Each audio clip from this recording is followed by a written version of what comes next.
জানো, একটা সময় ছিল যখন না আমরা ভীষণ পরিমাণে গরিব ছিলাম, আর আমাদের কারো যদি টিভি দেখার মন হতো তাহলে আমাদেরকে যেতে হতো আমাদের পাশের বাড়িতে টিভি দেখার জন্য। তো একবার না ওরকম গরমের সময় ছিল, আর আমি না লুকিয়ে লুকিয়ে আইসক্রিম খাচ্ছিলাম। তো আমি না যাদের বাড়িতে টিভি দেখতে যেতাম, তো তাদের বাড়ির বাচ্চাগুলো দেখতে পেয়েছিল আর আমার কাছে আইসক্রিম চেয়েছিল, আর আমি ওদেরকে না করে দিয়েছিলাম। আমি ওদেরকে তখন না করে দিয়েছিলাম বলে তারপর থেকে ওদের বাড়িতে টিভি দেখতে গেলে ওরা আমাদেরকে কিছুতে টিভি দেখতে দিত না। তো আমি ওদের বাড়ির কাছে ধারে কাছেও যেতাম না অনেকদিন মতো। তো একদিন দেখছিলাম বিকেলের দিকে সব বাচ্চারা যেন কোথায় ছুটে ছুটে যাচ্ছিল। তো আমি ওদের মধ্যে একজনকে জিজ্ঞেস করলাম, আর তোরা সব কোথায় যাচ্ছিস? তখন বলে, আরে তুই জানিস না আজকে তো নবিতা ইন্ডাস্ট্রির পিপো মুভিটা আসছে। ব্যাস, আমি তো পিপো মুভির নাম শুনে মায়ের কাছে গিয়ে কান্নাকাটি করছিলাম যে মামা আমিও মুভি দেখবো। তো ওই সময় আমার মা উনানে কেক বানাচ্ছিল, আর আমার মায়ের মতো কেক কেউ বানাতে পারতো না।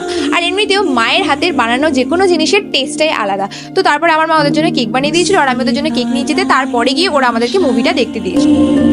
তো এখন না ওই মুভিটা 13 বছর মতো হতে চায়, আর এখনো পর্যন্ত না আমি পিপোর মৃত্যুটা কিছুতেই মেনে উঠতে পারছি না। বাই দ্য ওয়ে, তোমরা যারা যারা নিজেদের মাকে ভালোবাসো তারা ফটাফট কমেন্টে আই লাভ ইউ মা লিখে যাও।